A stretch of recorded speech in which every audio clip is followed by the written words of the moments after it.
Assalamualaikum warahmatullahi wabarakatuh. La ilaha illallah wahdahu la syarikalah wa asyhadu anna Muhammadan abduhu wa rasuluh. Raditu billahi rabbah wa bil islami dinah wa bi Muhammadin sallallahu alaihi wasallam nabiyya. Para jamaah salat maghrib yang dirahmati Allah Subhanahu wa taala. Pada malam hari ini, sebagaimana yang kita rancang bahwa dalam rangkaian penyelenggaraan penerimaan santri baru Kutab Al-Fatih Malang yang tadi diadakan di Fakultas Kedokteran Brawijaya, diteruskan dengan seminar pendidikan. Pada malam hari ini di Masjid kita Al-Ghifari diselenggarakan kajian sebagaimana yang telah kita informasikan sebelumnya. Para jamaah sekalian, karena waktunya cukup sempit, maka nanti apabila sudah masuk waktu adzan sholat Isya, kita melaksanakan adzan dulu, tapi sholatnya diundur agar tidak mengurangi waktu yang tersedia karena waktunya cukup sempit. Kemudian para jemaah sekalian, malam hari ini diliput oleh TV Ahmad, insya Allah ini akan yang tidak bisa mengikuti pada malam hari ini ya bisa dilihat di TV dalam siaran nanti. Dan kemudian para jamaah sekalian, kami atas nama pengurus, atas nama Takmir Masjid Al-Ghifari, kemudian atas nama Lembaga Dakwah Pendidikan Sosial Abu Jalal Al-Ghifari, pada kesempatan ini kami hanya meminta maaf saja karena tempat ini sudah tidak layak lagi. Mau pindah kemana? Ya sudah, yang ada ini kita optimumkan. Oleh karena itu, kalau sekarang ini ada bangunan yang lagi dikerjakan, ini semata-mata untuk memberikan kenyamanan pada para jamaah pada yang akan datang. Tetapi kami juga tidak bisa mentargetkan waktu kapan selesainya. Nah ini, di situ ada kotak, beberapa kotak, jangan dilihat saja. Itu ada maksudnya. Saya tidak mau ngomong, tidak enak saya. Kalau kurang jelas ada spanduk besar di situ, termasuk hadis-hadis juga ada disebutkan di situ. Jadi tidak usah saya omongkan. Masya Allah. Para jamaah sekalian, untuk tidak menyekat waktu, maksud kami persilakan Ustadz Budi Asari untuk bisa memberikan berbagai hal yang berkaitan dengan pendidikan. Demikian. Assalamualaikum warahmatullahi wabarakatuh.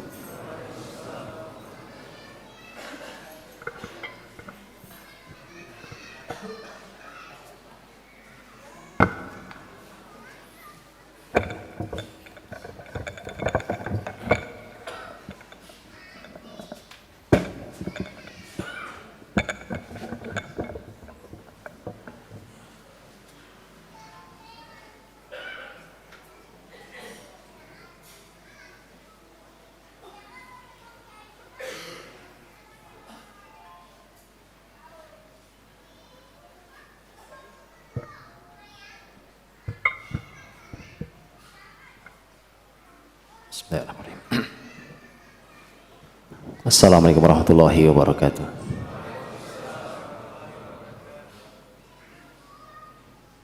Alhamdulillahilladzi bi ni'matihi tatimmus shalihat. Asyhadu an la ilaha illallah wahdahu la syarikalah wa asyhadu anna Muhammadan abduhu wa rasuluh. Allahumma shalli wa sallim wa barik ala Muhammadin wa ala alihi wa sahbihi ajmain. Ya ayyuhalladzina amanu taqullaha haqqa tuqatih wa la tamutunna illa wa antum muslimun. Ya ayyuhalladzina amanu taqullaha wa qulu qawlan sadida يصلح لكم أعمالكم ويغفر لكم ذنوبكم ومن يطع الله ورسوله فقد فاز فوزا عظيما. أما بعد, saudaraku mukminin mukminat hafizakumullah, keluarga muslim yang dirahmati Allah Subhanahu wa taala. Alhamdulillah selesai kita melaksanakan berjamaah salat maghrib di rumah Allah ini. Mudah-mudahan Allah selalu menjaga kita dan keluarga kita semuanya di zaman yang setiap kita perlu berdoa untuk dilindungi Allah dari berbagai fitnah zaman. Sesuai dirahmati Allah Subhanahu wa taala. Temanya apa ya? Apa Ustaz Furqan? Ustaz Furqan buat tema aneh-aneh.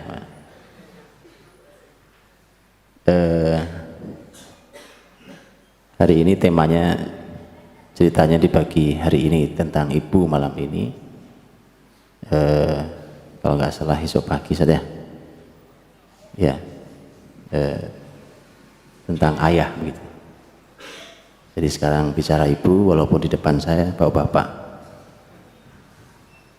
Gak ada masalah Pak, karena emang ini pelajaran mahal tentang para ibu yang sebenarnya para ibu itu tidak, dalam Islam tidak terlepas dari karya para ayah ini. Memang masing-masing laki perempuan, suami istri, ayah ibu itu memang masing-masing punya tanggung jawab kesolehan masing-masing sendiri-sendiri. Tetapi ternyata Quran memberikan isyarat tentang betapa ternyata karena istri itu, wanita itu yang dipimpin oleh laki-laki, maka para kaum laki-laki ini bertanggung jawab pada kesolehan istrinya. Karenanya yang menjadi masalah kalau ternyata solehan istrinya daripada suaminya. Padahal kita sering menyebut ini pemimpinnya, imamnya itu laki-laki. Nah, kalau namanya pemimpin, imam, pemimpin, ya kan, pembimbing, guru, ya mestinya lebih pinter, mestinya lebih soleh. Nah ini jadi pelajaran mahal tentang para kaum laki-laki dan Al-Quranul Karim. Para ulama menyebut yang di surat An-Nisa 34 sebagai fa'al isti'naf. Ar-rijalu qawwamuna 'alan nisa'i bima faddalallahu ba'dahum 'ala ba'dhin wa bima anfaqu min amwalihim.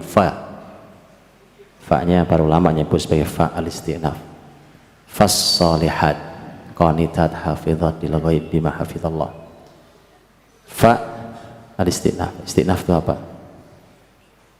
Jadi huruf fa memberikan sebuah sentuhan makna. Al-isti'naf itu sebenarnya kalimat sebelum fa sudah selesai, tapi kalimat setelah fa ada hubungannya dengan sebelumnya, sebelum fa.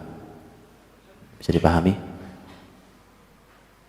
Fa al-isti'naf dalam bahasa, kita belajar bahasa Arab aja ya. Fa al-isti'naf itu kalimat sebelumnya sudah selesai, kalimat sempurna, itu bahasa kita ya. Sudah, laki-laki pemimpin, karena Allah berikan kelebihan pada laki-laki di atas wanita, dan karena laki-laki menafkahkan sebagian hartanya, selesai, tema selesai. Begitu muncul huruf fa, para ulama ini fa al-isti'naf, selesai, tapi ada tapinya, selesai tapi kalimat setelah fa itu ada hubungannya dengan kalimat sebelum fa. Kalimat setelah fa apa? Tentang wanita yang solehah, fas-solihat. Wanita yang solehah itu hafizat, fas-solihat. Orang-orang wanita yang solehah itu punya dua ciri sama dengan laki-laki sebelumnya. Mereka adalah wanita yang qanitat, hafizat, yang tunduk, yang menjaga. Karenanya kemudian menjadi punya sentuhan makna menarik bahwa kesolehan seorang wanita itu ya berdiri sendiri, sebagaimana laki-laki jadi pemimpin harus usaha sendiri, ya usaha sendiri. Tapi untuk perempuan ternyata ada hubungan dengan kelaki-lakian itu. Karenanya itu namanya fa'al istinaf. Dia masing-masing, tetapi yang setelah fa ini ada hubungannya dengan sebelumnya. Maka dari itu kalau kita bicara tentang wanita itu ada hubungan erat dengan laki-laki. Karena pemimpinnya laki-laki, kita yang tanggung jawab mengajari, kita yang bertanggung jawab membimbing, kita yang mengajari meluruskan dan seterusnya. Kan Rasul yang menyampaikan tentang bahwa innahunna khuliqna min dhil' wa inna awajaha a'laha. Wanita diciptakan dari tulang rusuk itu, kan? Ya, tulang rusuk yang paling bengkok, yang paling atas yang paling bengkok. Kata Nabi, wanita diciptakan dari tulang rusuk. Dan Nabi katakan, kalau kalian luruskan paksa patah, kalau kalian biarkan ya selamanya bengkok. Itu artinya berarti yang punya PR laki-laki, betul kan? Laki-laki, bukan majelis taklimnya ibu-ibu. Jadi suami yang menyerahkan istrinya ke majelis taklim juga salah, Pak. Oh iya, makanya walaupun saya sekarang bicara perempuan, saya mau khotimah supaya bapak-bapak merasa terlibat, ya kan? Ustaz mau ngomongin perempuan, kita laki-laki dong, gitu. Bapak-bapak besok pagi kita bicara. Tapi ini hubungannya tidak pernah terpisahkan. Karena laki-laki lah kawamnya. Itu harus disadari dulu ya para kaum laki-laki. Artinya memang ya gitu. Kita yang ambil wanita itu dari orang tuanya, ya, kemudian kita tanggung jawab. Coba kita lihat ayat yang lain. Ketika Allah Subhanahu wa taala berfirman tentang tugas wanita yang sangat amat mulia dan itu harus dikembalikan dan sedang diusahakan oleh bumi ini untuk dikembalikan dengan susah payah setelah mereka rusak sendiri. Tugas perempuan sangat spesial, laki-laki nggak mungkin melakukannya, yaitu menyusui. Wal walidatu yurdi'na auladahunna haulaini kamilaini liman arada an yutimma ar-radha'ah. Dan para ibu menyusui anaknya 2 tahun sempurna bagi yang mau menyempurnakan susuan. Lihat kalimat setelahnya, wa 'alal mauludi lahu rizquhun wa kiswatuhun bil ma'ruf. Adapun yang dianugerahi Allah anak, maksudnya suami, sang ayah. Wa 'alal mauludi lahu, haknya laki-laki. Artinya adapun bapaknya, ngapain bapaknya? Kalau ibunya jelas nyusui, 2 tahun nyusui, ibunya bapaknya ngapain? Tuh lihat. Jadi tidak pernah terpisah. Memang tema menyusui ya istri, tidak mungkin diwakilkan. Sekalinya diwakilkan kan ke kambing sama sapi. Kalau bapaknya sih nggak bisa. Karena itu ternyata ada tugas laki-laki itu tetap nggak terpisahkan, Pak. Tugas yang bahkan spesial buat perempuan, ternyata para ayah pun punya tugas. Yang begini ini, pola pendidikan begini ini, kalau tidak dipahami nanti akan hanya tumpang tindih, saling menuntut. Yang begitu nggak akan jadi anaknya, nggak bagus hasilnya. Gitu ya. Wa 'alal mauludi lahu rizquhunna wa kiswatuhun bil ma'ruf. Adapun kaum laki-laki yang dianugerahi Allah anak ini, tugasnya memberikan rezeki dan memberikan kiswah, pakaian, dengan cara yang ma'ruf, dengan cara yang baik. Jadi para ayah itu harus memikirkan tentang rezeki. Rezeki itu biasanya berhubungan dengan masalah makan, nutrisi, makan, minum. Kan orang menyusui perlu nutrisi. Nah itu suami harus berjuang luar biasa agar nutrisinya baik untuk bayinya. Yang halal tentu pasti halal. Harus begitu. Itu perjuangannya, harus berjuang. Saat menyusui itu harus berjuang. Nah, kalau saat menyusui kan masya Allah, ibu-ibu itu kalau menyusui dikit-dikit lapar kan? Iya. Dan nutrisinya harus baik. Karena ini masa pertumbuhan 2 tahun ini tidak pernah tergantikan di teori kedokteran tentang otak kan juga tidak tergantikan usia 0 sampai 2 tahun untuk pertumbuhan sinapsis otak itu. Karenanya ternyata dalam Islam dibagi tugasnya jelas, pembagiannya jelas. Ya, bahwa tugasnya memberi rezeki dengan cara yang baik, memberi pakaian dengan cara yang baik kepada sang ibu. Artinya bahwa tidak pernah terpisahkan. aktivitas seorang ibu mendidik anak-anak atau aktivitas seorang wanita memuliakan, solehahkan dirinya kemudian mendidik anak-anaknya tidak pernah terpisahkan dari kaum laki-laki dengan beberapa dalil tadi. Sesuai dirahmati Allah Subhanahu wa taala, sebenarnya materi kajian hari ini judulnya itu judul tulisan isengan saya di web parentingnabawiyah.com. Ya, tapi saya tidak bahas itu. Itu judulnya sebenarnya apa itu? Ibu, maaf tidak ada bunga untukmu. Saya bikin tulisan isengan waktu itu hari ibu sebenarnya, Pak. Hari ibu. Saya itu begini-begini, Masya Allah. Kita ini kok senang banget ya ikut-ikutan dengan kebiasaan yang itu tidak jelas sejarahnya. Begitu digali sejarahnya ternyata buruk. Kemudian kita ini ngikut gitu ya, Pak. Kenapa sih kita tidak cukup dengan Islam gitu? Islam yang memuliakan, yang dengan sejarah kemuliaan yang sangat amat jelas itu tuh kita suka nggak cukup gitu. Makanya saya tulislah itu kegelisahan itu ya, untuk boleh baca tulisannya, dan saya awali dengan saya ketemu dengan senior saya dengan walaupun hanya guyonan gitu ya, sudah ngirim bunga atau kartu nama buat ibu apa belum gitu ya. Saya bilang ada apa gitu. Saya tuh nggak pernah ngirimin kartu nama, ngirimin duit mendingan ngirimin kartu nama. Jelas ngirimin uang loh, jadi ngirimin makanan untuk beliau, Masya Allah jelas gitu. Kartu buat apaan kartu? Ya. Bunga saya kasih tanaman aja di rumah beliau, kasih bunga banyak kan. Loh itu cuma sebentar, beberapa jam layu, Pak. Layu. Jadi kita ini suka sekali dengan hal-hal yang cuma simbolik, sifatnya cuma deklarasi, tapi tidak jelas makna keberlangsungannya.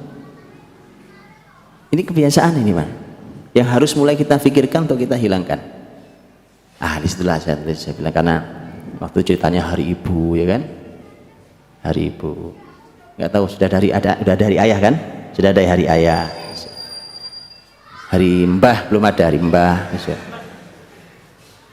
Loh, jangan membuat iri mbah loh, mbah itu Masya Allah loh, Pak, ya kan, kita buat aja deh hari mbah sekalian. Besok hari om, hari tante, habis setahun waktu kita, Pak. Begini nih teman-teman, tolong tidak dibiasakan. Kadang-kadang tuh kita cuma mengubah sedikit, diarabkan sedikit, kita pikir sudah Islami gitu loh. Padahal cuma ganti bahasa Arab tok. Aslinya bahasa Indonesia atau bahasa Inggris diganti Arab terus dipikir sudah Islami gitu. Tidak usah, nggak perlu.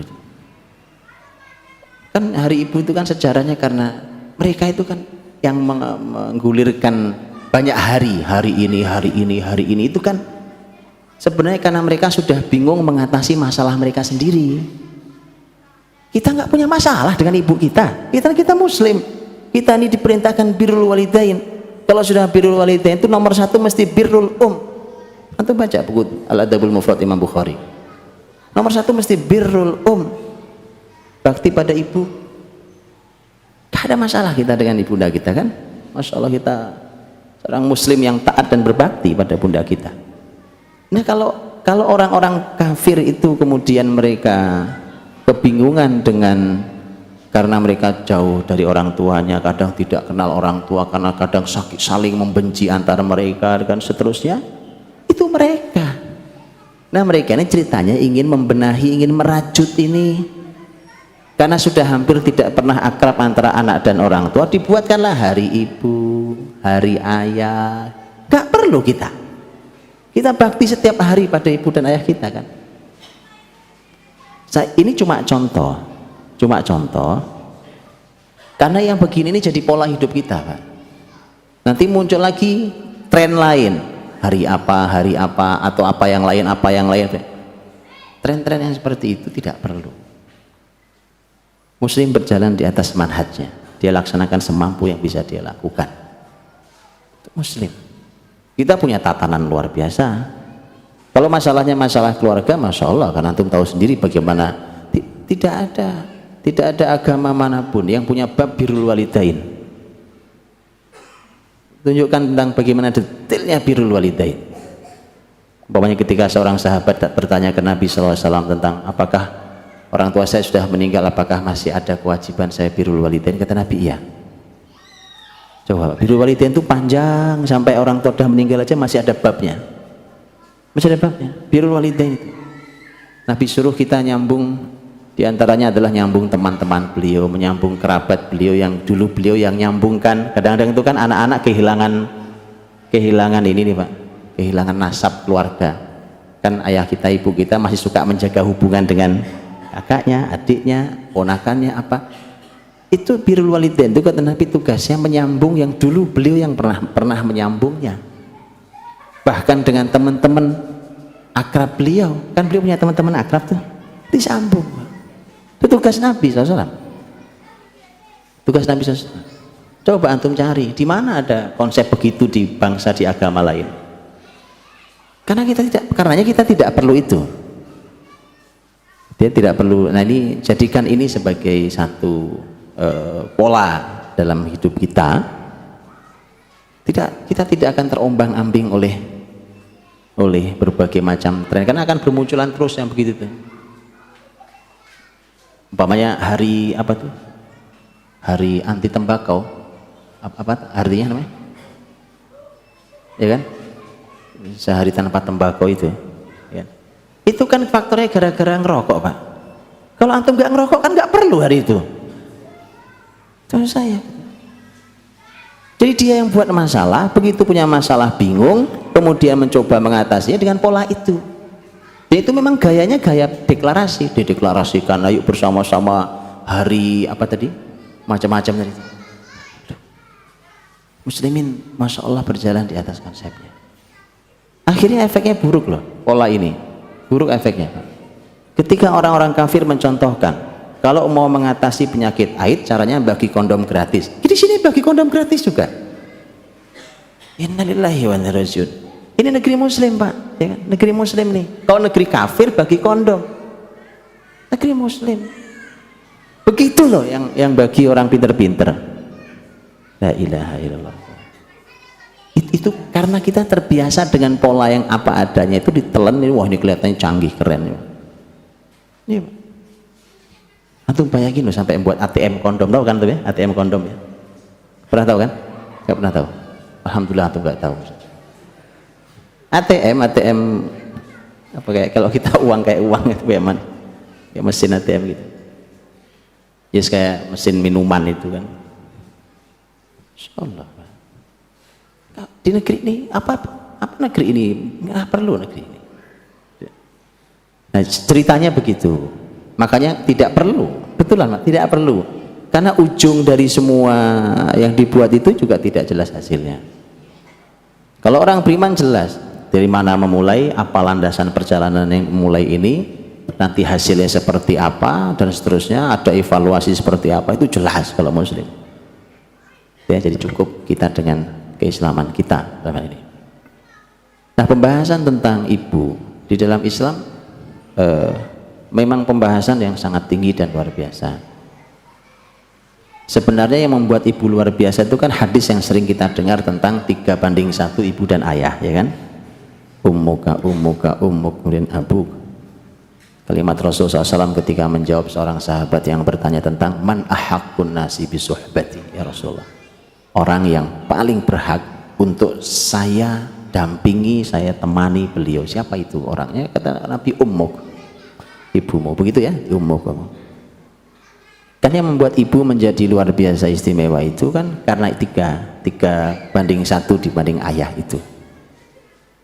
Tidak mungkin diberikan Allah Subhanahu wa ta'ala kelebihan seperti itu kecuali memang ibu tugasnya besar sekali tugasnya. Kan kalau para ulama mengatakan bahwa al jaza min jinsil amal, gitu kan, dapat itu kan kalimat para ulama. Balasan itu sejenis dengan amalnya, setara dengan karya, gitu. Ajruki ala qadri nasabiki, kata Nabi pada Aisyah, balasanmu, pahalamu tergantung seberapa lelah dirimu. Itu kaidah kan. Berarti kalau seorang wanita sebagai ibunda, sebagai ibu diberi Allah kemuliaan sampai segitu luar biasa, itu menunjukkan berarti amalnya memang luar biasa. Nah, oleh ulama. Ulama itu ada yang membahas apa yang membuat ibu naik 3 kali lipat di atas ayah. Menjadi di mata anak ibu lebih mulia 3 kali di atas ayah. Sebagian ulama tafsir menjawab begini, karena ibu itu melakukan 3 amal yang tidak mungkin bisa dilakukan oleh ayah. Artinya nih kalau hilang nih amal 3 ini, kan naik 3 nih. Nah, karena 3 amal, emang laki-laki nggak bisa, karenanya ibu berhak naik 3 di atas ayah. Kalau 3 ini hilang, apa nggak hilang itu pancaran seorang ibu yang luar biasa di mata anak-anaknya? Apa 3 hal itu di Quran? Di antaranya ketika Allah berfirman tentang birrul walidain Al-Ahqaf 15, wassaynal insana biwalidayhi ihsana hamalathu ummuhu kurha, hamil susah payah, ini 1, ya kan? Yang tidak ada laki-laki hamil susah payah. Kemudian hamalathu ummuhu kurha wa wada'athu kurha, melahirkan juga susah payah bunda melahirkan ya. Itu kalau sudah kontraksi itu masya Allah Pak. Pernah ada orang nyoba laki-laki ya? Pernah antum? Ada orang-orang pada pengen nyoba lah, kaum laki-laki nyoba rasanya kontraksi, dikasihlah mesin itu di perutnya, mules rasanya kayak ibu-ibu mules, makin kuat seperti para ibu ketika kontraksi. Kalau ini bahasa kita bukaan 1 sampai seterusnya, itu tidak ada yang kuat laki-laki Pak, nggak ada yang kuat. Saya pernah baca kalau nggak salah hanya sampai bukaan 7 yang paling kuat. Artinya memang tidak bisa dilakukan oleh laki-laki. Dan begitu, saya kalau nggak salah pernah baca juga, jadi memang Allah memberikan pada perempuan di tubuhnya kekuatan untuk menahan itu lebih dari laki-laki. Subhanallah gitu. Makanya memang fisik kita pun ini sudah diletakkan oleh Allah Subhanahu wa taala di posisi yang pas. Laki-laki ya di posisinya, perempuannya di posisinya. Nah, jadi Bapak Ibu dirahmati Allah, hamil susah payah, melahirkan susah payah itu aktivitas yang luar biasa. Namanya hamil susah payah ya sudah wajar ya kan? Begitulah, masya Allah. Malah kadang-kadang ada ibu yang kalau hamil tuh selalu masuk rumah sakit ya. Karena harus bed rest segala macam. Lahir susah payah, masya Allah ya kan? Lahir susah payah, luar biasa. Dan itulah kenapa diberi penghargaan mulia kan dalam Islam tentang kalau ada qadarullah, ada seorang ibu yang meninggal saat melahirkan, kan Nabi sebut syahid. Kenapa? Karena memang ini luar biasa aktivitas berat ini, laki-laki juga nggak sanggup kok ya kan. Makanya saya belum lama ditanya oleh seorang ibu-ibu yang pokoknya punya aktivitas, ceritanya ingin mengembalikan kelahiran sesuai syariat gitu lah ceritanya nih. Kelahiran sesuai syariat. Yang nanya ke saya ini teman-teman dokter, nanya kalau melahirkan sesuai dengan syariat Islam itu kayak apa Ustaz? Ya. Saya katakan dulu di awal begini, namanya laki-laki pemimpinnya, makanya kan seharusnya tetap keputusan itu di laki-laki ya. Coba antum lihat menyusui tadi ayatnya, wal walidatu yurdi'na auladahunna haulaini kamilaini. Lihat sampai di situ, para ibu menyusui anaknya 2 tahun sempurna. Dah berhenti di situ. Tapi ada berikutnya, lihat, liman arada ayyutimma radha'ah, tiba-tiba kata gantinya, domirnya itu pindah ke laki-laki. Kan ini ibu-ibu kan perempuan, ibu-ibu menyusui. Kemudian tiba-tiba muncul, bagi siapapun yang ingin menyempurnakan 2 tahun, menyempurnakan susuan itu. Apa artinya? Ibu-ibu nyusui saja. Memang teknisnya ibu-ibu yang menyusui, tetapi keputusan 2 tahun di tangan laki-laki. Domirnya laki-laki lah Pak. Liman itu kan man aroda ayyutimar rodoa, walaupun man bisa umum, tapi memberikan sentuhan tentang bahwa kaum laki-laki punya keputusan. Saya kasih contoh nih, saya contoh teknis Pak. Kadang-kadang ya namanya ibu yang baik dengan fitrahnya, dia bilang saya pengen kok Pak sebenarnya menyusui sempurna 2 tahun, tapi gimana Pak saya kerja. Siapa yang bisa ngambil keputusan? Suami Pak. Suami. Kalau suami berani ambil keputusannya, oke? Kalau suami berani ambil keputusannya, masalah selesai kan? Selesai. Tapi kalau diserahkan ke perempuan ya timbang, dia bingung, timbang. Apalagi jenis suami gitu ya kan. Tahu sendiri. Ya sudah nggak apa-apa, taruh aja di kulkas sana ya kan. Oh, ya gimana suami jenis begini kan. Jadi begitu pula ketika ditanya saya tentang kelahiran itu, saya bilang seharusnya saya bilang ke ibu dokter, saya bilang harusnya yang ibu dokter ajarkan, yang harusnya Anda ajarkan adalah, yang harus Anda ajari adalah suami diantaranya selain ibu nanti. Tapi suami dulu, kenapa? Lah orang itu lagi mules Pak, ya kan? Luar biasa, beliau lagi berjuang luar biasa. Keputusan yang normal itu ya di suaminya harusnya ya kan. Suaminya yang mendampingi, dia punya keputusan. Makanya saya sering katakan begini, saya itu mengetuk hati para bidan dan para dokter. Saya ingin mengetuk hati mereka. Ini orang lagi berjuang meregang nyawa. Ya, nggak usah bicara dalil, nggak usah bicara Islam, sisi manusiawi aja deh. Sisi manusiawi deh Pak. Ya kita pikirkan akhlak kita. Karena sedih Pak, kadang-kadang orang sudah kayak begitu kan semua khawatir. Yang istri seperti itu, suami, namanya suami Pak, juga ya panik, ya gelisah, ya apa, gampang banget ditawari. Saya sar aja Pak. Saya cuma ingin mengetuk hati para dokter, para bidan. Gak usah bicara agama Pak, bicara sisi manusiawi. Sisi manusiawi aja. Apalagi antum bicara akhlak agama. Tolong. Masya Allah, orang kayak gitu antum manfaatkan. Hanya urusannya mohon maaf. Ini rahasia yang tidak bisa dibuktikan. Saya bicara langsung dengan teman-teman dokter. Saya tidak katakan mereka semuanya masalah, tidak. Saya ingin mengetuk semua. Kalau masih ada yang tersisa di hati kita yang begituan, mohon maaf. Saya itu mau marah gimana ya? Dengar gitu sampai ya Allah, orang kayak begini lagi meregang nyawa dimanfaatkan. Ngeredit mobil simpel jawabannya, alah ini paling sekian kali sesar. Allah Pak, saya coba bilang ini nurani apa yang dipakai? Nurani apa yang dipakai gitu Pak? Mohon maaf sekali lagi, mohon maaf saya. Makanya perlu akhlak di semua jenis pekerjaan.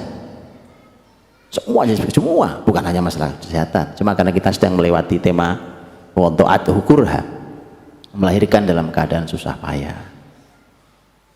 Nah karena Quran juga menyebut kurh, karena kurh itu aslinya artinya sebenarnya kalimat makruh. Tahu makruh Pak? Kurh. Dari kata makruh itu. Ketika riha itu artinya tidak suka, dibenci. Makruh itu kan dibenci, kita tahu ya, dibenci. Artinya tidak nyaman, keadaan, ya namanya keadaan melahirkan tidak nyaman. Tidak nyaman keadaan. Makanya itulah perjuangannya. Namanya tidak nyaman ya itu perjuangan. Makanya saya pernah ditelepon sama murid saya Pak, lagi di rumah sakit, istrinya mau lahiran. Saat ini istri saya mau melahirkan, mohon doa. Oh ya, subhanallah. Mudah-mudahan Allah mudahkan, berikan kesehatan buat ibunya, buat anak antum. Lagi mulas-mulas ya. Gak lama nelpon lagi, Ustaz, gimana ya? Ini sakit sekali. Kalau nggak sakit nggak lahir, dia bilang. Masuk saya, ya maklum Pak, namanya suami anak pertama ya kan. Ya. Bagus dia telepon, soal dia tanya, dia minta. Ini namanya orang. Kenapa? Karena ayatnya jelas, wa ta'athu kurha. Atau kurha. Gitu. Nah, tinggal antum tanya ke dokternya, ke bidannya, ini normal apa tidak, sehat apa tidak, tanya, itu mereka ahlinya. Arti maksud saya cuma ingin sarankan berjuang, suami istri berjuang saja, berjuang di situ, jangan gampang nyerah gitu loh. Lahiran sesar itu lahiran tidak normal, masa antum tidak normal terus? Itu lahiran tidak normal. Dan saya juga kaget ketika saya pernah bertanya, tapi saya nggak tahu kalau di Malang, saya di Jakarta sana. Saya pernah tanya, tapi ini sudah lama, sekian tahun lalu, saya nggak tahu data terbarunya. Saya tanya bahkan ke ketuanya, Dokter Objin, waktu itu. Saya tanya, kelahiran normal dengan sesar, banyakan mana dok? Wah, banyakan sesar.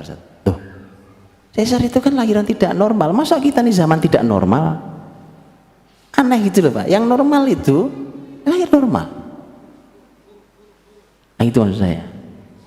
Ini memang sudah perpaduan antara kita yang tidak kokoh, gampang menyerah, dengan sebagiannya adalah akhlak orang-orang kesehatan. Ini, begitu ketemu jadi klop gitu. Bismillah Pak, tanyakan pada ahli dalam hal ini. Wada'atuhu kurha itu nilai yang Allah kasih poin buat perempuan. Kalau tadi penjelasan ulama bahwa dengan 3 hal itu kemudian wanita naik 3 tangga di atas ayah, berarti kan ini nilai yang harus diraih, nanti makanya kalau punya anak perempuan gitu, kalau punya anak perempuan makanya ajari ini, kemuliaan ini poin-poin tinggi loh ini ya, poin-poin tinggi. Hamil, menyusui, hamil, melahirkan, kemudian menyusui ketika itu, wa hamluhu wa fisaluhu 30 syahra, hamil sampai nyapih susuan, ada tema susuan, yang susuan 2 tahun di ayat Al-Baqarah tadi itu, menyusui Masya Allah. Dan saya ini alhamdulillah, kan saya sering menyampaikan bahwa PBB itu para ahli meneliti sampai akhirnya memutuskan Pak, dengan UNICEF-nya, WHO gabungan begitu, kemudian memutuskan ternyata menyusui yang sempurna 2 tahun gitu ya. Nah, itu Islam sudah ngomong jauh-jauh hari, tapi PBB lah. Nah, kemudian mulai digulirkan namanya ASI eksklusif 6 bulan gitu. Nah, kemudian pokoknya intinya sampai dibuatkan komunitas, apa komunitasnya, ayah ASI apa itu namanya. Enggak sebenarnya Pak, tadi saya katakan begini nih, enggak perlu. Kalau muslim itu jalan di atas syariat Allah itu kan biasa aja gitu. Memang ini tugas laki, ini tugasnya perempuan, di sini tugasnya begitu Pak. Kita nih tadi komunitas apa gitu. Kan ini memang syariat biasa kan, memang syariat gitu. Bahwa syariat menyusui 2 tahun. Apa tugas suaminya? Tugas suami nyari uang, nyari untuk bisa memberikan rezeki dan pakaian, kan tadi jelas. Jadi itu syariat gitu. Nah, jadi menyusui, saya katakan Quran tidak bicara ASI, tapi Quran bicara menyusui. Karena kita suka merasa gitu bahwa ASI 2 tahun versi iklannya PBB dan dunia kesehatan hari ini itu kita pikir sudah sesuai Islam. Belum Pak. ASI 2 tahun itu belum sesuai Islam. Kenapa? Karena bisa saja ibunya meres susunya taruh di kulkas, nanti waktunya minum telepon pembantu, Mbak itu tolong diangetin, oke, nah kira kasih ke dede. Itu ASI, air susu ibu, betul kan? Tidak salah. Dan Quran tidak bicara ASI Pak, tapi Quran bicaranya yurdi'na itu fi'il mudhari'. Fi'il mudhari' itu punya makna kata kerja bentuk sekarang dan yang akan datang yang menunjukkan aktivitas rutin begitu. Dan itu fi'il itu kata kerja. Kata kerjanya menyusui. Ini anaknya taruh sini. Dan ternyata kan kemudian diakui bahwa menyusui anak itu, masya Allah, menyusukan itu ternyata begitu bayi menyedot susu ibunya langsung, itu ternyata manfaatnya luar biasa, baik bagi si bayi ataupun buat ibunya.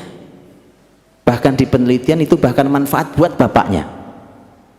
Di penelitian, masya Allah itu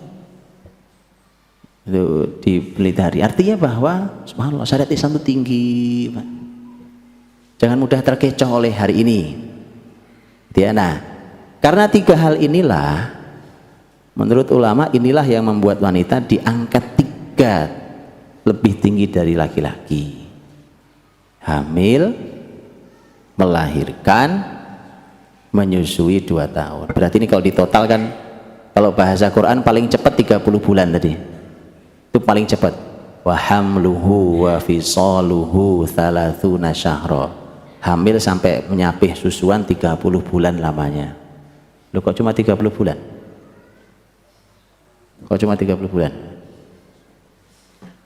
30 bulan itu kan cuma 2 tahun. Kalau nyusunya 2 tahun, masa hamilnya cuma 6 bulan? Kan 24 bulan, 30 bulan kan tinggal sisa 6 bulan. Itulah Bapak Ibu. Jadi Quran itu memberikan sentuhan luar biasa. Karenanya para ulama fikih sepakat usia minimal kandungan itu 6 bulan. Itu belum ada penelitian ulama udah ngomong begitu ya, nggak perlu. Hari ini ternyata saya pernah tanya juga. 6 bulan itu janin sudah jadi apa? Disebutkan gini. Walaupun nanti disebutnya lahirnya prematur. Saya cuma tanya, mungkin nggak selamat dia? Oh iya, karena sudah sempurna penciptaan di 6 bulan. Gitu. Quran ini cuma ingin berikan sentuhan angka itu, karena nanti di hukum fikih ini bermanfaat, ya. Karena nanti begitu karena ini pernah kejadian ya Pak, di zaman sahabat ini pernah kejadian. Masa itu kan mengenal teknologinya tidak seperti hari ini. Di zaman sahabat kejadian itu,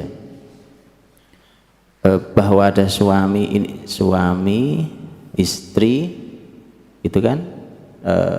Begitu nikah baru 6 bulan sudah melahirkan. Kalau biasanya lebih dari itu dan 6 bulan melahirkan, apa nggak curiga Pak? Betul kan? Kan curiga loh, ini berarti kecurigaan menuduh zina itu berat. Tapi ketika clear tidak ada masalah, maka jelas kali. Karena Quran mengatakan 6 bulan mungkin. Karena kalau dikurangi menyusui 2 tahun sempurna, 24 bulan, sisanya tinggal 6 bulan. 30 syahra. Bayangkan 30 syahra, 30 bulan itu seorang ibu berjuang, itu bulan minimal. Nah, kalau dari sini kita juga jadi bisa begini Pak. Oh, ternyata hamil bisa kurang bulannya, tapi menyusui jangan kurang bulannya. Bisa itu ya? Menyusui jangan kurang bulannya. Subhanallah, itu yang begini jangan diabaikan. Nah, jadi hamil sampai menyusui. Kalau yang sempurna, saya nggak tahu berapa pasnya gitu ya. Di Indonesia ini kan kaidahnya 9 bulan 10 hari, bro, betul ya? Betul Pak, 9 bulan 10 hari. Kaidahnya ya. Saya nggak tahu itu kaidah baku apa nggak baku. Karena saya dengar bukan kaidah baku di kedokteran. Jadi ya, saya juga punya anak juga terlambat lahirnya biasa aja. Ya. Iya, ada yang terlambat 2 minggu gitu. Itu kalau di kedokteran sudah dimarahin, Pak ini udah lambat, biarin aja saya bilang. Iya dokter, nggak, ini terus.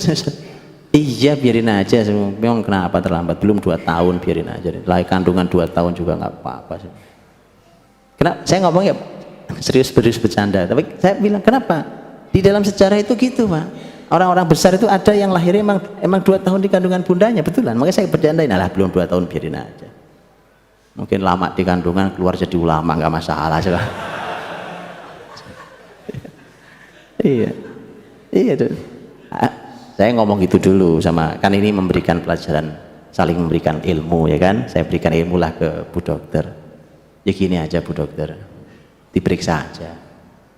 Ya udah 2 minggu loh Ustaz Budi. Iya diperiksa aja, kalau istrinya sehat-sehat saja, menurut ilmu kedokteran anaknya juga sehat-sehat saja, ya biarin. Kalau tidak, mari kita bicara lagi, kita periksa. Selesai tanya, gimana dok? Bagus semua pak. Ya sudah, biarin aja. Bismillah, nanti waktunya keluar dia dong, biarin aja. Gitu pak. Itu suami namanya baru, itu maksud saya, paham ya? Itu qawwam namanya, itu qawwam. Ar-rijalu qawwamun 'ala nisa, itu qawwam. Tinggal kita ngomong ke istri. Itu gak mudah, istri saya juga orang kebidanan, jadi itu bicara sudah bismillah, gak ada masalah. Nah jadi ini Bapak Ibu, adzan Ustaz. Baik, saya baru ngomongin hamil doang dari tadi ini. Tapi ini harus menjadi perhatian besar di kita. Mari kita ubah. Kalau ini tidak berubah, cara berpikir orang kita nyebut mindset hari ini. Nanti kalau sudah terlanjur memutus tali mata rantai itu loh Pak yang sulit. Karena kebiasaan hari ini tuh bicara tentang hamil, bicara menyusui, bicara melahirkan, menyusui itu sudah banyak bergesernya. Apalagi tema hamil ya kan. Saya sering katakan orang hamil anaknya banyak, dikomentari sama orang, dikit-dikit hamil, dikomentari sama orang kan. Jadi cara kita memandang sebuah kemuliaan itu mari kita kembalikan gitu. Dan itu mari kita ajarkan di putri-putri kita. Di putri-putri kita. Baik, adzan dulu insyaallah. Barakallahu fiik.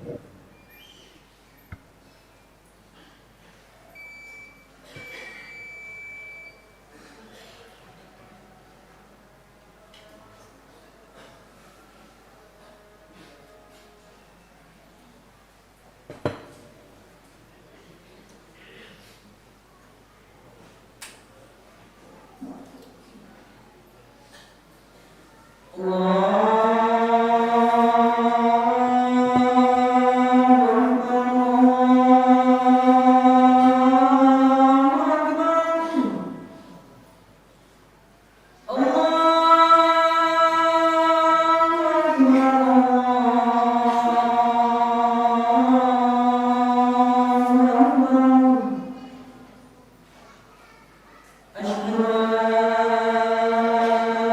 لا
Sampai jam berapa?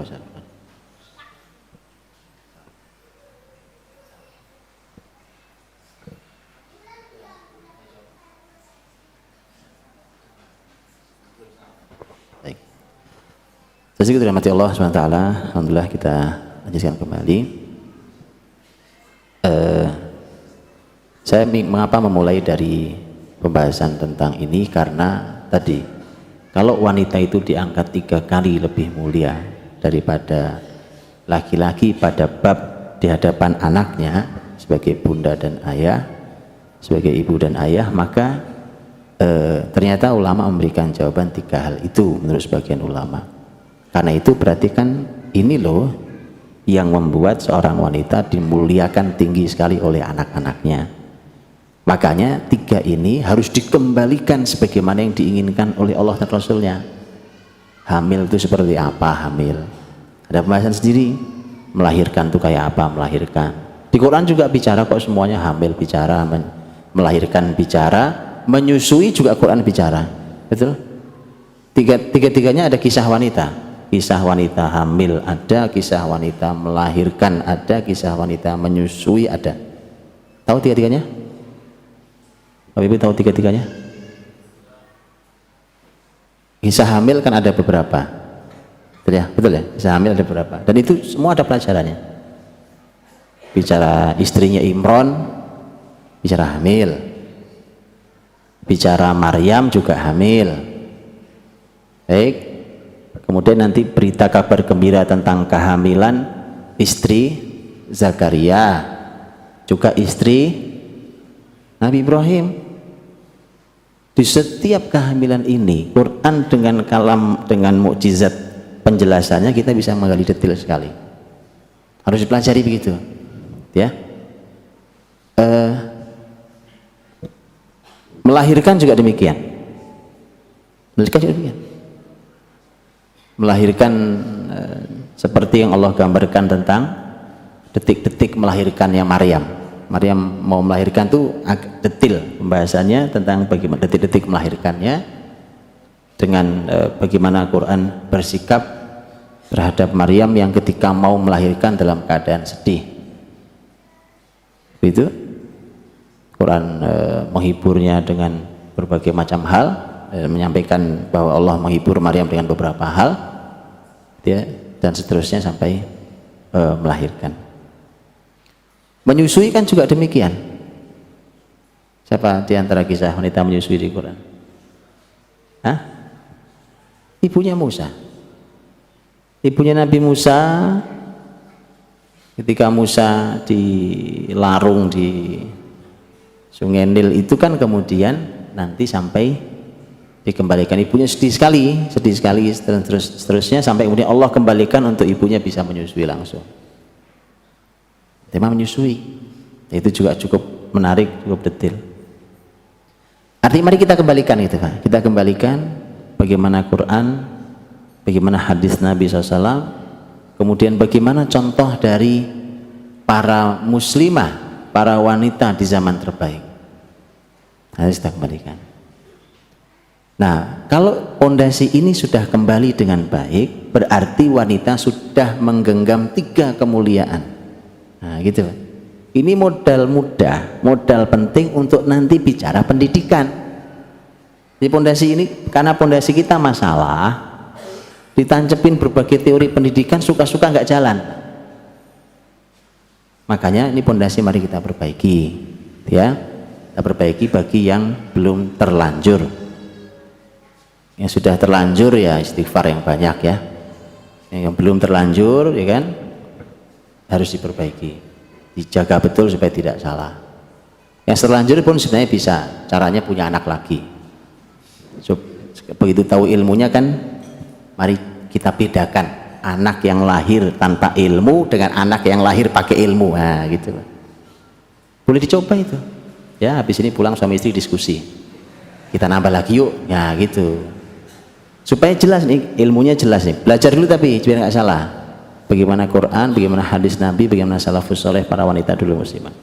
Baru setelah itu kita bicara tentang masalah pendidikan, tugas ibu apa, dan seterusnya sesuai dengan perintah Allah dan Rasulnya, juga generasi salafus soleh dahulu. Saya berikan umpamanya beberapa aktivitas ya, para wanita muslimah yang luar biasa dulu. Ada seorang perawi hadis namanya Muhammad bin Ibrahim At-Taimi. Perawi hadis yang satu ini, Bapak Ibu, itu alaihi madar riwayah hadis innamal a'malu binniyat. Jadi hadis innamal a'malu binniyat itu pusaran riwayatnya di beliau. Ini pusaran riwayat itu di beliau. Walaupun nanti bercabang itu, di pusarannya di beliau. Jadi ini Masya Allah, artinya setiap, ini kan ilmu innamal a'malu binniyat, ini kan hadis terkenal ya Pak ya. Kita boleh tidak hafal hadis lain, tapi hadis ini kita hafal. Innamal a'malu binniyat. Masya Allah, antum kebayang nggak pahala besarnya orang yang disitulah pusarannya riwayat. Dia ini cerita tentang ibunya. Di antara ceritanya gini, ibu saya itu kanat ummi tahabud darahim li talabil ilm, fi talabil ilm. Ibu saya itu memberi uang beberapa dirham. Dirham itu kan bukan uang perak ya. Memberikan uang dirham untuk menuntut ilmu. Jadi artinya kalau belajar gitu, kalau dulu waktu saya kecil belajar gitu ya kan, itu ibu itu suka memotivasi dengan ngasih beberapa dirham. Itu bundanya. Jadi memotivasi anak-anaknya. Jadi boleh memang memberikan untuk motivasi dengan memberikan balasannya berupa uang, berupa ini sebenarnya boleh. Cuma Bapak Ibu juga tidak boleh itu dijadikan sebagai satu-satunya cara. Karena kalau itu hanya itu yang dilakukan, nanti yang terjadi anak-anak sebenarnya bergerak faktornya hanya karena uang, karena diberikan barang apa dan seterusnya. Makanya, tapi itu sekali waktu menarik untuk anak-anak, juga menarik gitu. Nah itu jadinya ya seperti tadi Muhammad bin Ibrahim At-Taimi, yang kita tahu beliau salah satu perawi hadis yang ada dalam Sahih Bukhari, juga tentang diantaranya tentang hadis innamal a'malu binniyat. Nah kalau bicara tentang masalah peran wanita, sebenarnya sebelum bicara tentang teori tadi seperti memberikan uang, motivasi anak-anaknya, menguatkan anak-anaknya, menasehati anak-anaknya gitu. Dulu ada wanita namanya Amrah, ini muridnya Aisyah ini radhiyallahu anha. Dia ini punya anak, Amrah ini punya anak. Itu salah satu nasihatnya tentang bagaimana milih pergaulan. Bundanya ngasih nasihat tentang milih majlis, artinya kumpul-kumpul, yang milih komunitas lah hari ini, kumpul-kumpul sama siapa kamu nah. Karena kamu di komunitasmu itu pilihannya adalah kamu bisa melakukan kebaikan atau kamu membantu kemungkaran.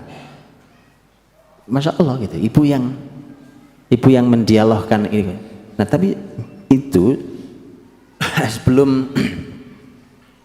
sebelum bicara tentang peran-peran itu, memang para wanita memang harus memposisikan diri dulu yang benar posisinya. Cara pandang kita bahwa wanita itu hebatnya di luar rumahnya itu harus dibenahi dulu. Selama itu belum dibenahi, nanti tetap aja kita akan kepentok dengan banyak sekali masalah yang susah diselesaikan. Saya kasih contoh. Saya ditanya di forum begini tentang bagaimana Ustadz kalau satu rumah tangga ayahnya kerjanya jauh, jarang ketemu anaknya, apa yang harus dilakukan? Bayangan saya simpel lah, ini gampang ini. Jawabnya gampang karena memang kaidah di Quran ada, di hadis ada, jelas itu. Di dalam contoh salafus soleh ada. Tapi ternyata pertanyaannya nggak berhenti. Terus begini Ustadz, ibunya juga nggak di rumah. Nah lah ini repot saya jawabnya. Saya bilang kemana ibunya? Ibunya kerja saat berangkat pagi pulang sore. Bapaknya jauh, jarang ketemu. Ibunya pun tidak di rumah. Saya bilang lah kalau ini saya bingung jawabnya. Ini bingung saya jawabnya. Tadi saya sudah siap-siap jawabannya, memang sudah memang ada. Karena Quran Quran menyampaikan tentang kisah Ibrahim kan? Ibrahim dengan Hajar di lembah Mekah meletakkan Hajar dan Ismail di surat Ibrahim itu, juga di surat Al-Baqarah. Begitu diletakkan kan Ibrahim pulang, pergi balik ke negeri Syam, betul kan? Berarti artinya ada contohnya, ada potretnya. Bagaimana caranya mendidik anak, bapaknya jauh dari anaknya, jarang ketemu, tapi ibunya ada bersama anaknya. Lah ibunya nggak ada pula. Saya bilang, saya bingung ini gimana cara jawabnya. Ya pilihan saya cuma satu, ibunya suruh pulang. Apa pilihan saya? Kalau ibunya tidak mau pulang, ya sudah, Anda harus siap nanggung resikonya. Anda tidak akan mungkin tidak terlalu dengan hasil anak itu nanti tidak terlalu nyaman hasilnya anak. Ya udah, mudah-mudahan kalau enggak kasih aja ke orang lain kan. Anak itu kasih ke orang lain yang memang bisa mendidik anak dengan baik. Gak ada pilihan lain sudah. Kalau ibunya tidak ada, makanya harus diselesaikan dulu tentang cara pandang yang benar seorang wanita dengan posisinya di rumah. Itu selesaikan dulu Pak. Dan itu PR nggak gampang loh hari ini. Begitu nanti sudah terjebak dalam arus begitu itu nanti akan ada dilema-dilema yang rumit kayak begini nih. Makanya mari kita putus mata rantai itu. Baik, ajari putri-putri kita. Saya sering katakan begini, silahkan Pak Bu, didik putri-putri Anda sampai setinggi-tingginya ilmu, tapi sampaikan ke dia tempat paling mulia di rumahmu nak. Nanti di rumah suamimu itu tempat paling mulia buat kamu. Begitu. Itu harus diajarkan di anak-anak. Terus disuntikkan ke anak-anak ini supaya terbentuk, oh ini yang mulia. Jadi mudah sekali buat perempuan untuk mengorbankan aktivitas luarnya demi anaknya di rumah. Karena kan lihat hadis Nabi, semua kita juga hafal hadisnya. Kullukum ra'in wa kullukum mas'ulun an ra'iyati. Fal imamu ra'in wa mas'ulun an ra'iyati. Ya kan? Warrajulu ra'in fi ahlihi wa huwa mas'ulun an ra'iyati. Wal mar'atu ra'iyatun fi baiti zawjiha wa hiya mas'ulatun an ra'iyatiha. Lihat, dan wanita itu punya tanggung jawab di rumah suaminya. Kalimat rumah suami itu pelajarannya banyak Pak kalimatnya Pak. Di rumah suaminya gitu. Ini juga ada PR. Kalau bisa, kalau nikah suami istri berarti kan seperti ada sinyal anjuran Nabi, tinggalnya di rumah suaminya. Begitu bunyinya hadisnya kan? Wal mar'atu mas'ulatun an baiti zaujiha, rumah suaminya. Gitu ya? Iya, Masya Allah. Jauh lebih, ini tentu keadaan-keadaan tertentu ya. Kadang-kadang ada keadaan-keadaan yang mendesak, orang tuanya mungkin sendiri sudah tua, nggak ada yang ngurus mungkin ya, lain cerita. Tapi kalau dalam keadaan normal-normal, Masya Allah Pak, antum tinggal di rumah sang suami ini ya, walaupun mungkin ngontrak Pak, dengan rumah yang tidak terlalu besar, jauh lebih mulia itu ya. Jauh lebih mulia Pak. Yang begitu itu juga harus diajarkan konsep ini. Nah, ternyata wanita punya tanggung jawab di rumah suaminya. Jadi apa yang dimaksud? Jadi di antara tanggung jawab wanita ternyata mengurusi rumah suaminya. Tentu rumah suami itu ya masalah kebersihan, kerapian, keindahan, ya kan? Iya. Itu. Nah, berarti kan kalau sudah demikian, apa gunanya seorang perempuan sekolahnya tinggi sekali, rumahnya berantakan? Dia tidak tahu tugas mana yang lebih utama dalam kehidupan seorang. Ini saya sebut tadi, yuk diposisikan, yuk kita balik ke posisinya kita dulu masing-masing. Karena kalau kita belum kembali ke posisi kita masing-masing, nanti kita akan, kalau bahasa kita overlapping hari ini Pak. Ini tumpang tindih lah, ini kesini, ini kesini. Ya, perusahaan mana yang mau berhasil kalau begitu caranya? Ya, kalau perusahaan tumpang tindih pekerjaan ya kan, lo bayangin aja Pak. Pak manajer ngerjain pekerjaannya OB, satpam ngerjain pekerjaannya manajer, berantakan perusahaan. Overlapping semua tumpang tindih. Yuk balik sekarang, SOP-nya mana? Jelas ya, bahasa kita bahasa perusahaannya. Jelas nih. Sekarang tugasnya suami di sini posisinya, perjelas posisinya. Istri di sini posisinya. Seorang ibu posisinya mudah, jelas. wanita itu tempat paling utamanya di rumahnya. Baik, wanita boleh kok keluar rumah, boleh punya penghasilan, boleh. Islam tidak pernah melarang. Bahkan ada sinyal-sinyal yang malah luar biasa di Quran. Kalau perempuan itu juga dianjurkan untuk bersedekah. Lah sedekah uang siapa kalau dia nggak punya penghasilan? Betul kan? Kalau uang suami dia sedekah harus izin suami kok. Dia nggak bisa leluasa. Kalau mau leluasa uang dia sendiri. Jadi Islam tidak pernah melarang. Dan contoh tertingginya Ummahatul Mukminin, langsung istri-istri Nabi SAW. Sebagian istri Nabi punya penghasilan besar. Di antaranya Zainab binti Jahsy radhiyallahu anha. Itu penghasilannya besar. Sampai Aisyah mengatakan Zainab itu wanita yang terampil tangannya sehingga punya penghasilan banyak dan sedekahnya banyak. Itu kalimat Aisyah tentang Zainab binti Jahsy radhiyallahu anha. Gitu ya. Jadi Islam tidak melarang, sama sekali tidak melarang wanita punya penghasilan, bahkan besar sekalipun. Tapi tadi dia tahu dulu mana yang prioritas dalam hidupnya, gitu. Nah, prioritas ini Pak, ini fikih prioritas ini yang mahal, harus tahu dulu. Nah, begitu dia boleh keluar, dia boleh punya penghasilan. Penghasilan kan juga nggak mesti keluar rumah, ada yang di luar, ada yang di dalam rumah. Karena memang ada aktivitas, ada tugas-tugas yang memang itu wilayah perempuan, berarti ngerjakan memang harus perempuan. Gak mungkin laki-laki, berarti kan harus disikapi yang begitu itu. Ya. Nah, dengan demikian nanti kalau dia tahu mana yang prioritas, kalau berbenturan kepentingan, dia tahu mana yang harus dikorbankan, betul? Ya. Dia tahu mana yang harus dikorbankan. Jangan sampai salah mengorbankannya. Nah, kekacauan sistem zaman hari ini sebenarnya mereka sedang mencari konsepnya. Antum gak usah ikut-ikutan nyari, mau ada di kan? Biar mereka aja nyari, gak akan kemana-mana mereka Pak. Anjuran untuk sekarang perempuan mulai memperhatikan rumahnya, anak-anaknya, wah itu sudah di negara-negara non-muslim pun sudah kembali begitu. Biarin aja, mereka biarin aja ya kan, nah, sodorin aja. Antum gak usah ikut-ikutan sibuk nyari, ya kan? Karena Islam punya itu.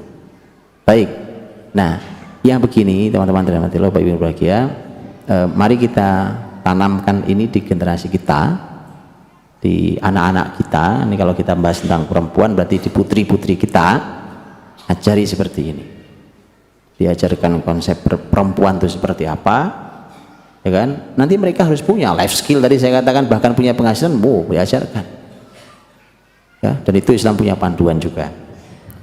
Nah, baru nanti kalau 3 kemuliaan sudah diraih, dia tahu prioritas, dia tahu posisinya di mana, dia tahu tugasnya apa. Nanti namanya didik anak, mendidik anak dengan semua teori yang kelihatan rumit, insya Allah nggak rumit kan? Karena dia sudah punya modal. Kalau ibarat kerja itu modalnya sudah besar sekali, jadi insya Allah tidak akan sulit. Kesulitan kita hari ini adalah modal kita kecil, serba cekak mepet gitu Pak, itu susah ya. Mari kita ambil dulu modal besar ini ya, tadi beberapa poin yang saya sampaikan tadi. Dengan itu mudah-mudahan bisa baru kita bicara tentang masalah konsep mendidiknya kayak apa, tugas perempuan di mana, bagaimana ceritanya dan seterusnya. Kalau besok saya kira itu Bapak Ibu, mudah-mudahan yang sedikit ini bisa memberikan panduan buat kita. Masih ada beberapa menit katanya, kalau ada mau disampaikan 1 atau 2 yang mau di-sharingkan, saya persilahkan. Saya nggak tahu kalau Ibu Putri jauh nggak ya, Bapak aja. Ada? Kalau tidak ada kita tutup.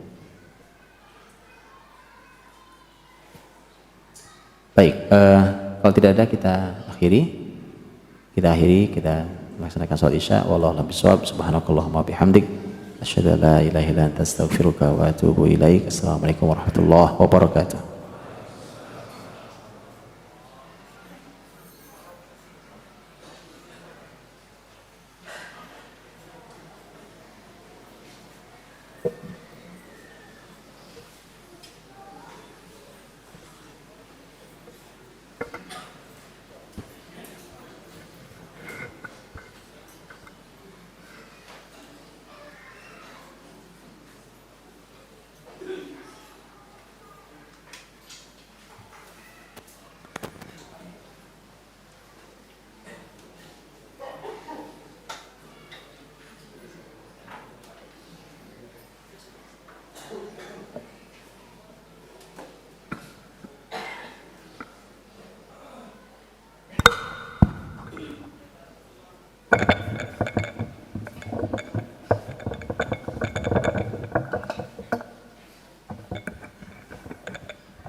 أكبر الله أكبر أشهد أن لا إله إلا الله أشهد أن محمدا رسول الله حي على الصلاة حي على الفلاح قد قامت الصلاة قد قامت الصلاة الله أكبر الله أكبر لا إله إلا الله.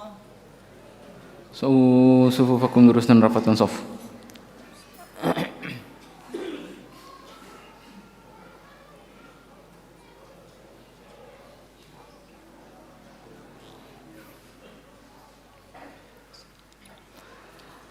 Allahu Akbar.